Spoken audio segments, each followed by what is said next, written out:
नमस्कार। The deep dive में आपका स्वागत है। हाँ। EWS यानी आर्थिक रूप से कमजोर वर्ग, ये शब्द हम सब ने सुना है और सच कहूं तो इन स्रोतों को पढ़ने से पहले तक मैं भी यही समझता था कि EWS का मतलब है बस एक सर्टिफिकेट। हाँ, ज्यादातर लोग यही सोचते हैं। बिल्कुल। तो मान लीजिए एक परिवार है, शर्मा जी का परिवार।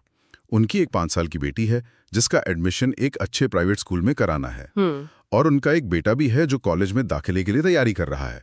अब दोनों के लिए EWS कोटे की बात होती है, तो क्या एक ही सर्टिफिकेट से दोनों का काम चल जाएगा? ये बहुत ही आम सवाल है और इसका जवाब उतना सीधा नहीं है। हाँ, और आज की हमारी बातचीत इसी गुत्थी को सुलझाने के लिए है।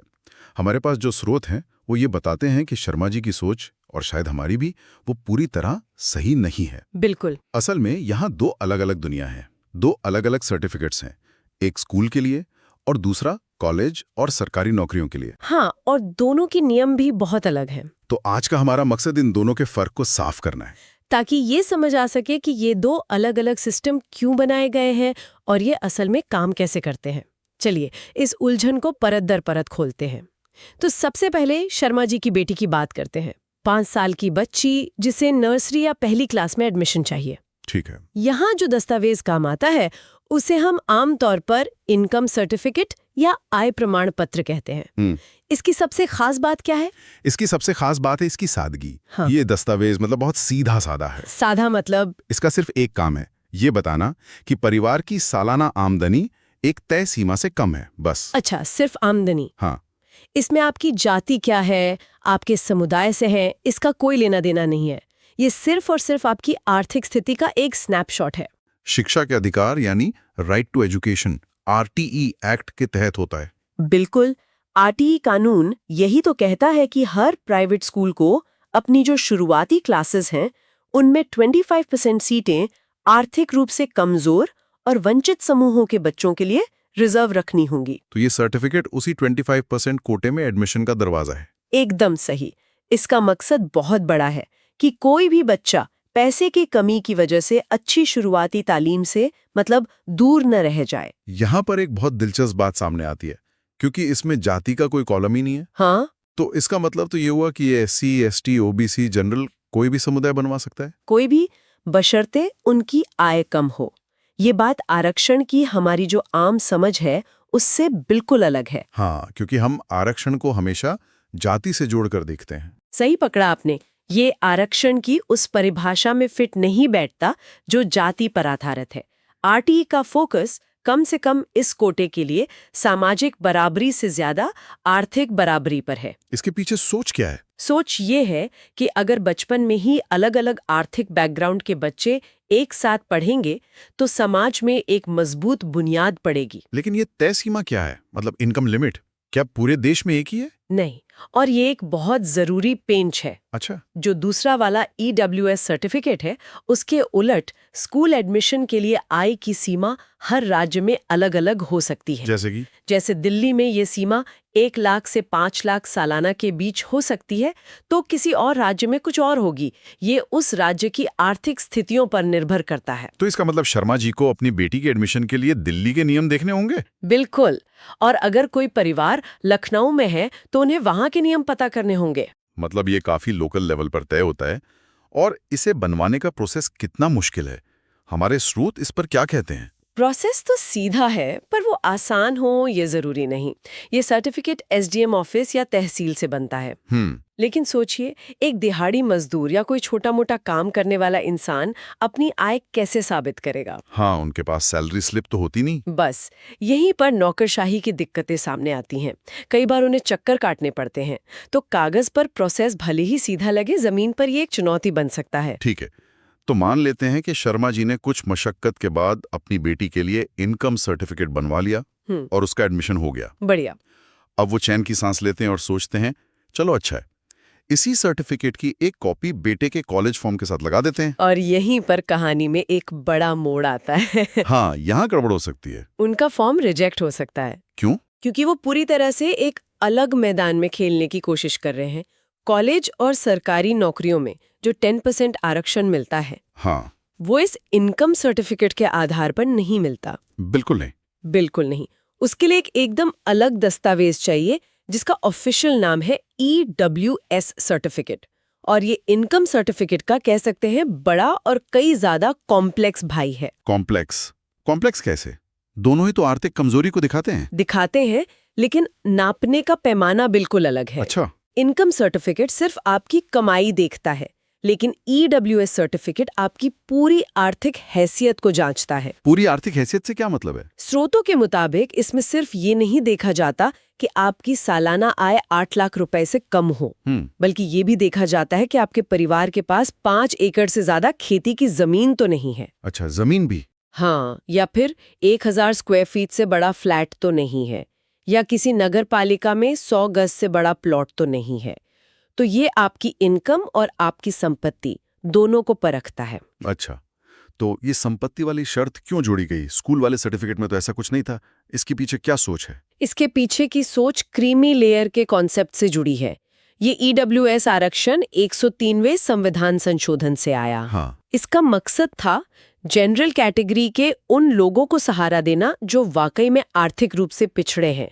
अब हो सकता है किसी की सालाना कमाई तो 8 लाख से कम हो, लेकिन उसके पास करोड़ों की जमीन या प्रॉपर्टी हो। सही बात है।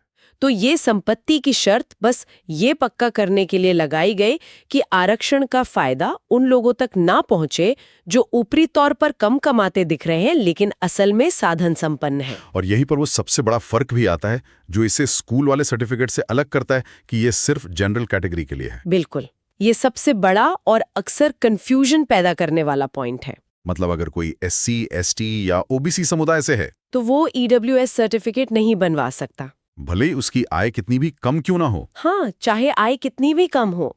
अगर वो पहले से किसी आरक्षण का लाभ ले रहे हैं तो वो इसके लिए पात्र नहीं है। ये व्यवस्था खास तौर पर सामान्य वर्ग के अंदर मौजूद आर्थिक असमानता को संबोधित करने के लिए बनाई गई है। तो अब तस्वीर साफ हो रही है।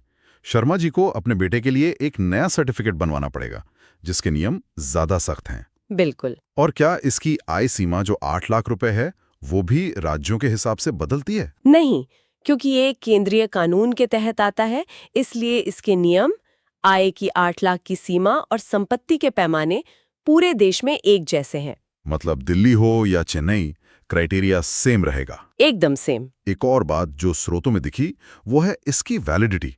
ये हर साल रिन्यू कराना पड़ता है। ये तो परिवारों के लिए एक और बड़ी सरदर्दी होगी। यकीनन, ये एक बहुत बड़ी व्यवहारिक चुनौती है। सोच ये है कि किसी की आर्थिक स्थिति बदल सकती है, तो हर साल उसकी पात्रता जांची जाए। लॉजिक तो ठीक है। हाँ, लॉजिक सही है, लेकिन इसका मतलब है हर साल वही पूरा प्रोसेस दोबारा करना, वही दफ्तरों के चक्कर।